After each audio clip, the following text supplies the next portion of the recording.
Assalamualaikum warahmatullahi wabarakatuh. Sebelum kami meneruskan pembentangan kami pada hari ini, saya akan memperkenalkan ahli kumpulan kami. Saya, Nik Nur Alia Huda binti Muhammad Laha. Assalamualaikum warahmatullahi wabarakatuh. Saya Nurul Faiza binti Nordin. Assalamualaikum warahmatullahi wabarakatuh. Nama saya Nurul Fatin Atirah binti Muhammad Fauzi. Baiklah, seterusnya kita teruskan pembentangan ini dengan isi kandungan. Yang pertama, kami akan menerangkan ayat majmuk gabungan. Yang kedua, jenis ayat majmuk gabungan. Yang ketiga, ayat majmuk campuran. Yang keempat, jenis ayat majmuk campuran. Dan yang kelima, kami akan menerangkan banding beza antara ayat majmuk gabungan dan ayat majmuk campuran. Akhir sekali, kami akan membuat kesimpulan.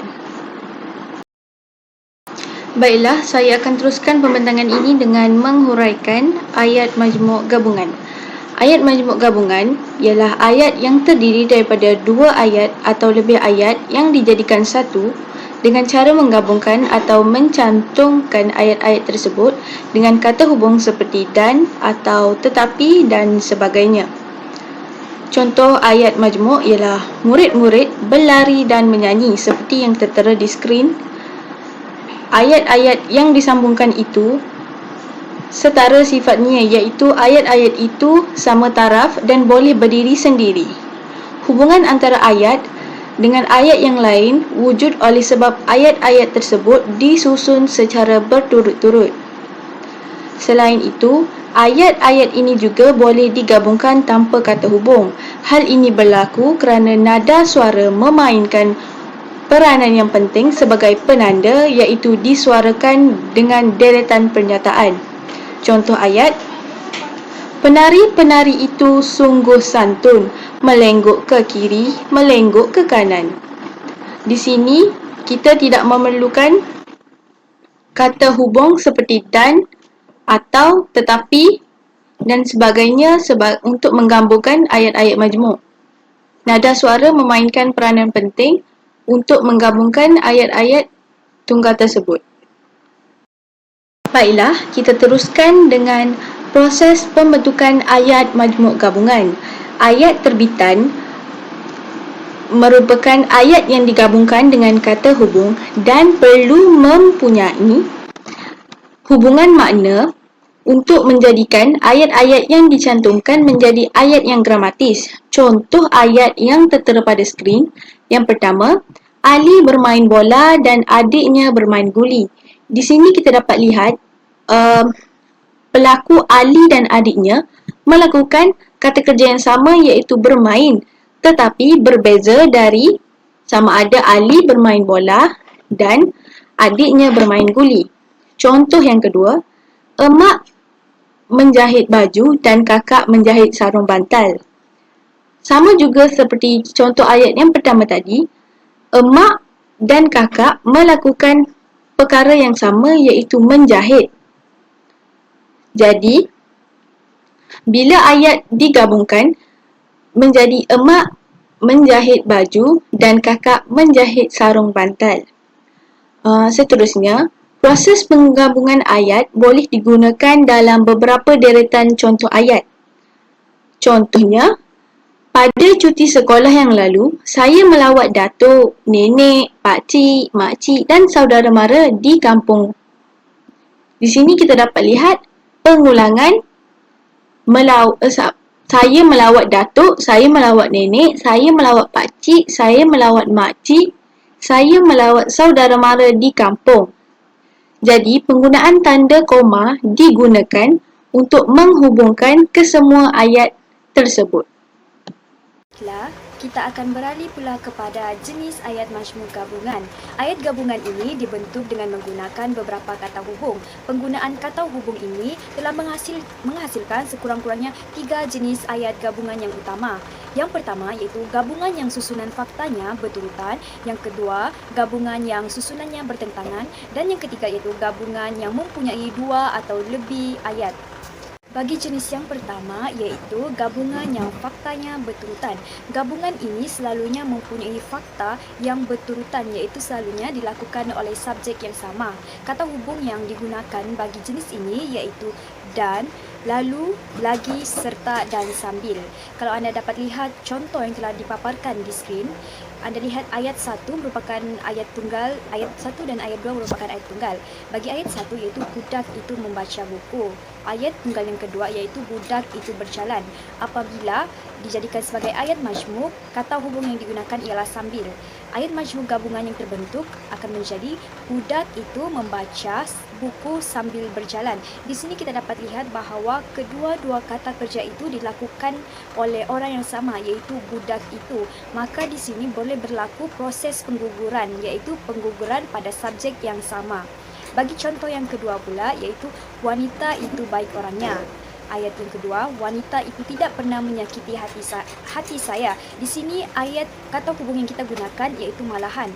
Oleh itu, apabila digugurkan subjek wanita itu, ayat majmuk gabungan yang lengkap akan menjadi wanita itu baik orangnya, malahan tidak pernah menyakiti hati saya.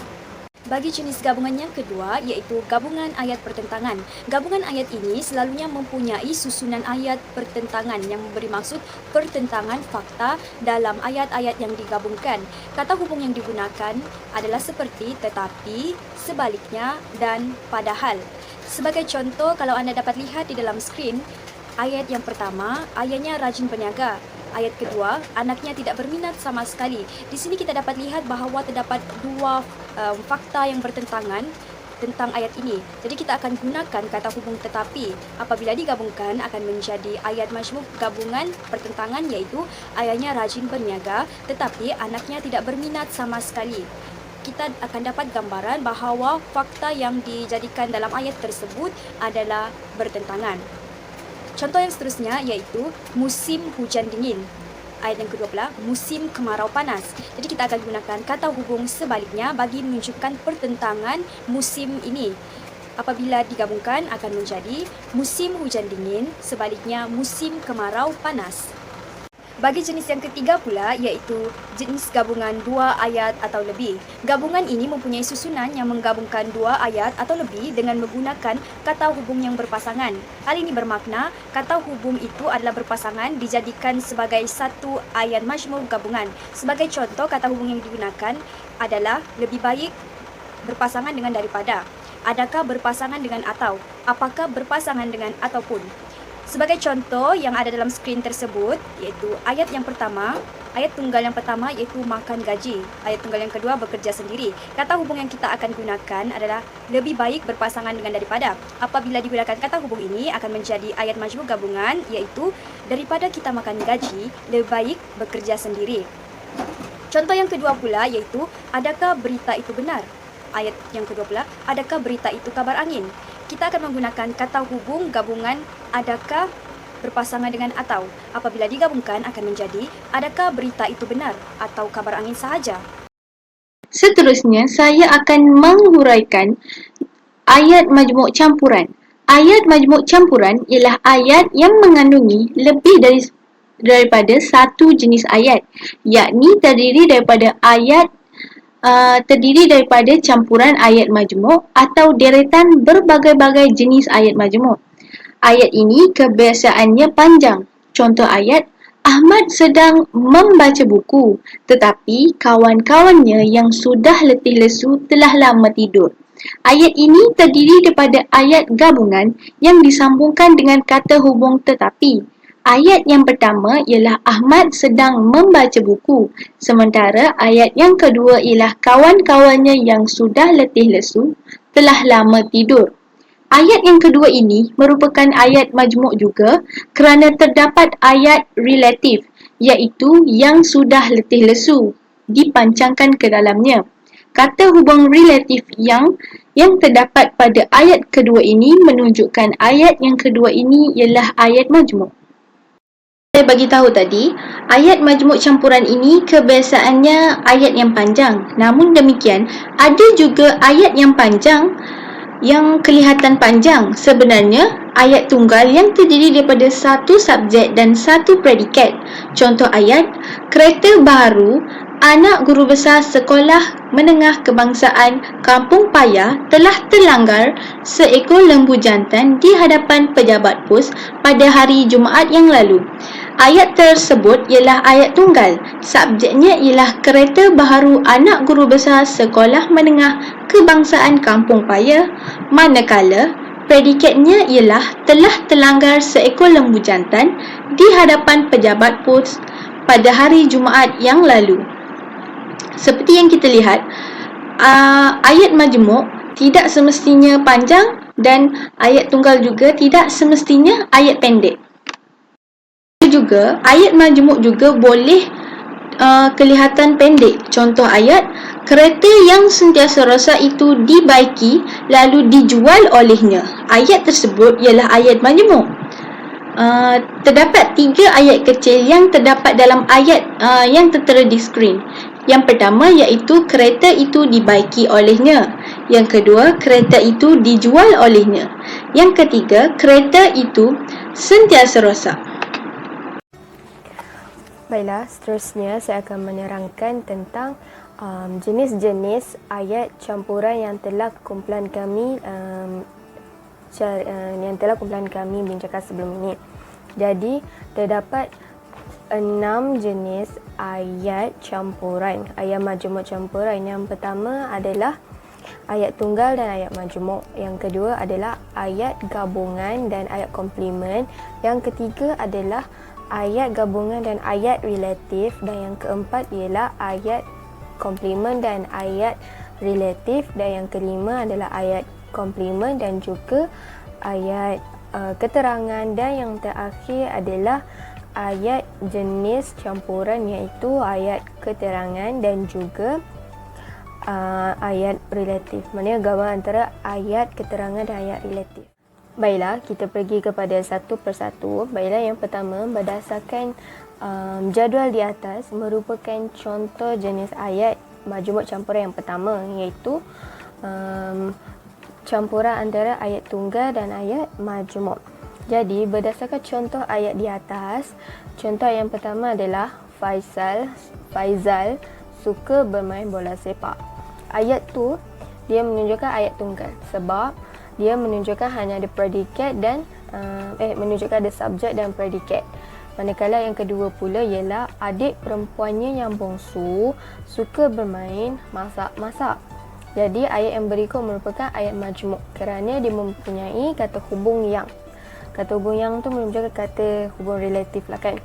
Jadi apabila dua ayat tu digabungkan, dia akan membentuk ayat majmuk campuran dengan penambahan dengan sambungan kata hubung manakala. Jadi berdasarkan ayat di atas merupakan contoh ayat ayat majmuk campuran iaitu Faizal suka bermain bola sepak, manakala adik perempuannya yang bongsu suka bermain masak-masak.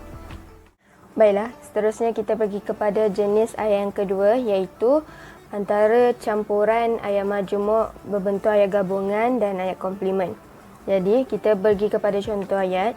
Yang pertama adalah contoh ayat seperti ibu dan ayah, ibu dan bapa menasihati kami. Jadi, ayat tersebut merupakan ayat gabungan kerana dia mempunyai kata hubung dan.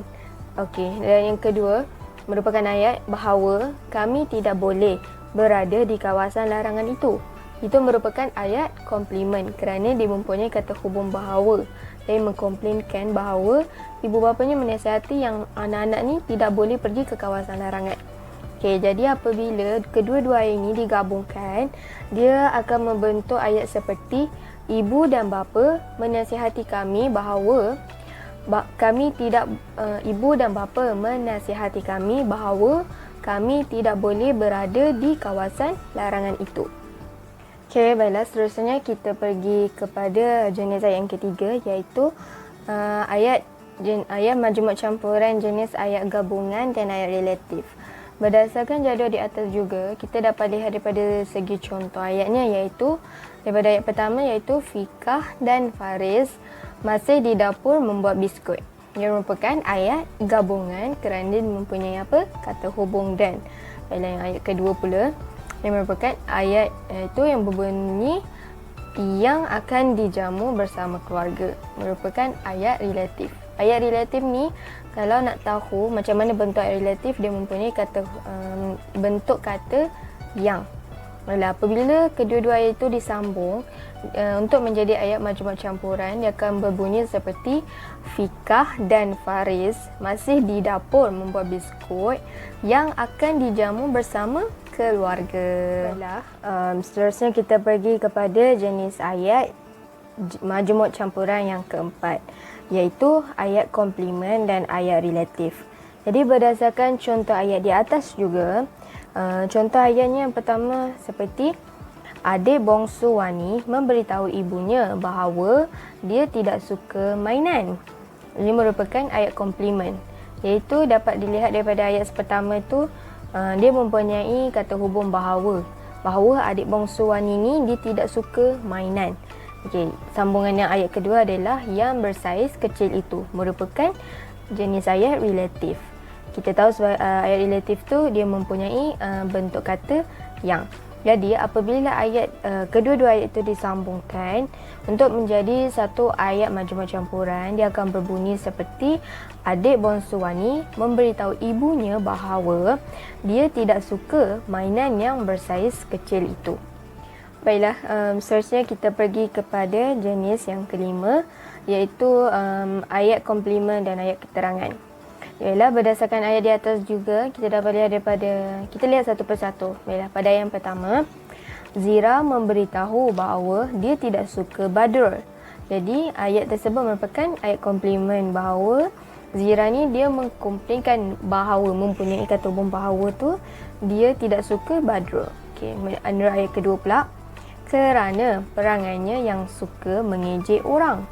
Okey, yang kedua ni adalah membentuk ayat keterangan, menerangkan kenapa Zira tadi tu dia tidak suka akan Badrul. Okey, jadi dia juga mempunyai kata hubung kerana lah untuk membentuk ayat keterangan.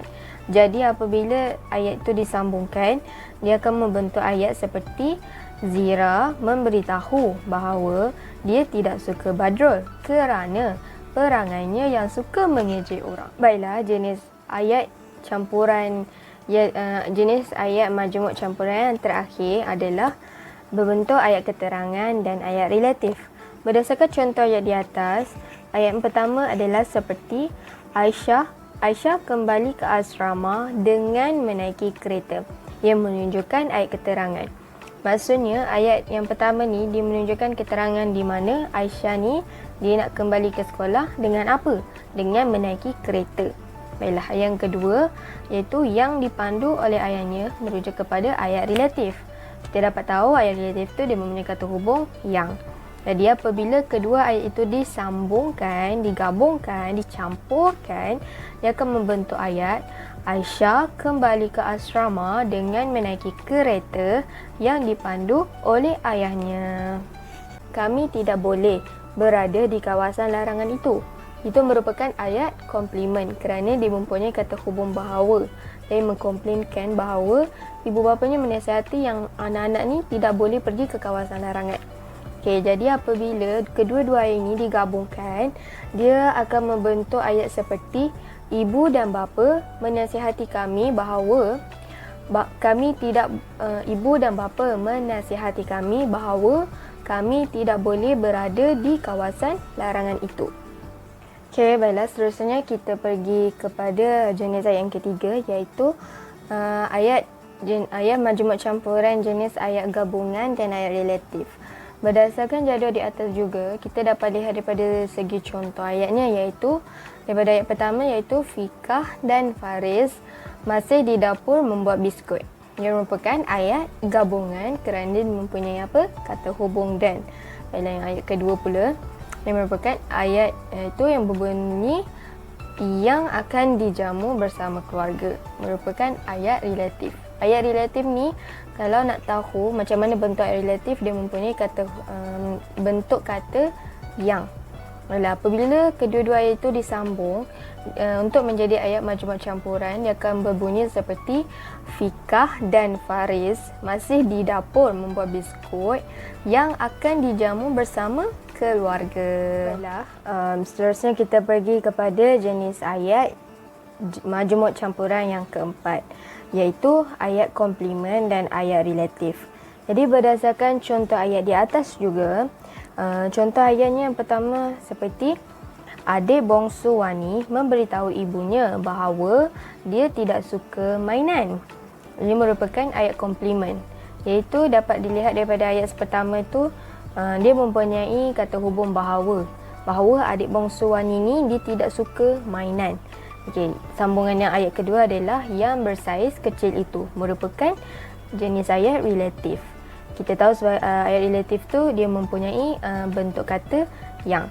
Jadi apabila ayat kedua-dua ayat itu disambungkan untuk menjadi satu ayat majmuk campuran, dia akan berbunyi seperti adik bongsu Wani memberitahu ibunya bahawa dia tidak suka mainan yang bersaiz kecil itu. Baiklah, seterusnya kita pergi kepada jenis yang kelima, iaitu ayat komplement dan ayat keterangan. Ialah berdasarkan ayat di atas juga kita dapat lihat kita lihat satu persatu. Baiklah, pada ayat yang pertama, Zira memberitahu bahawa dia tidak suka Badr. Bahawa mempunyai kata hubung bahawa tu dia tidak suka Badr. Okey, ayat kedua pula, kerana perangainya yang suka mengejek orang. Okey, yang kedua ni adalah membentuk ayat keterangan, menerangkan kenapa Zira tadi tu dia tidak suka akan Badr. Okey, jadi dia juga mempunyai kata hubung kerana lah untuk membentuk ayat keterangan. Jadi apabila ayat itu disambungkan, dia akan membentuk ayat seperti Zira memberitahu bahawa dia tidak suka Badr kerana perangainya yang suka mengejek orang. Baiklah, jenis ayat campuran jenis ayat majmuk campuran yang terakhir adalah berbentuk ayat keterangan dan ayat relatif. Berdasarkan contoh ayat di atas, ayat yang pertama adalah seperti Aisyah kembali ke asrama dengan menaiki kereta, yang menunjukkan ayat keterangan. Maksudnya ayat yang pertama ni dia menunjukkan keterangan di mana Aisyah ni dia nak kembali ke sekolah dengan apa? Dengan menaiki kereta. Baiklah, yang kedua iaitu yang dipandu oleh ayahnya merujuk kepada ayat relatif. Kita dapat tahu ayat relatif tu dia mempunyai kata hubung yang. Jadi apabila kedua ayat itu disambungkan, digabungkan, dicampurkan, dia akan membentuk ayat Aisyah kembali ke asrama dengan menaiki kereta yang dipandu oleh ayahnya. Baiklah, kita akan beralih pula kepada topik yang seterusnya, iaitu perbandingan antara ayat majmuk gabungan dan ayat majmuk campuran. Kita akan lihat kepada persamaan dan perbezaan kedua-dua ayat majmuk ini. Kita akan melihat kepada persamaannya terlebih dahulu. Persamaan ayat majmuk gabungan dan campuran ini, kedua-duanya dibina dengan mencantumkan dua ayat tunggal atau lebih. Selain itu, pencantuman ayat-ayat ini juga disusun mengikut cara yang tertentu sehingga menjadikan ayat yang baharu. Baiklah, kita akan beralih pula kepada perbezaan kedua-dua jenis ayat majmuk ini. Bagi perbezaan pula, kita akan melihat kepada beberapa aspek. Aspek yang pertama iaitu aspek binaan ayat, yang kedua, kepanjangan ayat, yang ketiga, jenis ayat, dan yang keempat, dari segi transformasi generatif. Bagi perbezaan binaan ayat majmuk gabungan terdiri daripada dua atau lebih ayat yang dijadikan satu dengan cara menggabungkan ayat-ayat tersebut. Hal ini bermakna ayat majmuk gabungan ini hanya melibatkan ayat tunggal yang digabungkan menjadi ayat majmuk gabungan. Bagi ayat majmuk campuran pula, ayat ini mengandungi lebih daripada satu jenis ayat, yakni terdiri daripada campuran ayat tunggal dengan beberapa ayat majmuk atau deretan berbagai-bagai ayat majmuk. Bagi aspek yang kedua pula, iaitu aspek kepanjangan ayat. Bagi ayat majmuk gabungan, ayat ini tidaklah panjang sangat, hanya melibatkan beberapa ayat tunggal. Tetapi bagi ayat majmuk campuran, selalunya ayat majmuk campuran ini ayatnya adalah panjang berzela kerana melibatkan banyak ayat. Baiklah, bagi aspek perbezaan yang terakhir pula iaitu aspek perbezaan dari segi proses penerbitan. Bagi ayat majmuk gabungan, proses penerbitan lebih tertumpu kepada proses pengguguran. Bagi ayat majmuk campuran pula, proses penerbitan jenis ini lebih tertumpu kepada proses peluasan. Proses peluasan di sini merupakan cara sesuatu ayat baharu itu diterbitkan daripada satu struktur ayat yang lain melalui proses pengguguran dan penyusunan semula unsur-unsur dalam sesuatu ayat. Kalau anda dapat lihat contoh yang telah dipaparkan dalam skrin, ayat yang pertama iaitu Ali dan Abu memberitahu ibu. Ayat ini merupakan ayat gabungan daripada Ali memberitahu ibu, Abu memberitahu ibu. Apabila digabungkan menjadi Ali dan Abu memberitahu ibu, di sini melibatkan proses pengguguran. Ayat yang ketiga pula iaitu kakak sakit semasa di sekolah. Apabila dicampurkan, ketiga-tiga ayat ini akan menjadi Ali dan Abu memberitahu ibu bahawa kakak sakit semasa di sekolah. Di sini kita akan lihat proses peluasan melalui proses komplementasi. Kalau anda dapat lihat sendiri iaitu Ali dan Abu memberitahu ibu ayat gabungan bahawa kakak sakit semasa di sekolah iaitu ayat komplement. Di sini kita akan lihat kepada proses peluasan komplementasi yang melibatkan proses pengguguran dan proses penyusunan semula ayat-ayat tersebut. Baiklah, secara kesimpulan daripada tajuk kami ini, dapat disimpulkan bahawa ayat majmuk gabungan ini merupakan ayat yang menggabungkan dua atau lebih ayat dengan mempunyai kata hubung. Manakala ayat majmuk campuran pula, kita dapat lihat ayat berbentuk ini merupakan ayat yang lebih daripada satu jenis ayat, sama ada campuran ayat tunggal ataupun ayat majmuk ataupun campuran antara beberapa jenis ayat majmuk itu sendirilah dan seangkatannya. Jadi terbukti bahawa berdasarkan dua ayat majmuk ini, ayat majmuk gabungan dan ayat majmuk campuran ini, terdapat kita boleh membanding bezakan kedua ayat itu. Maknanya kedua ayat majmuk ini dia ada mempunyai persamaan dan perbezaan. Baiklah, itu sahaja daripada kumpulan kami bertiga. Harap-harap semua dapat memahami apa yang telah kami terangkan dalam pembentahan kami.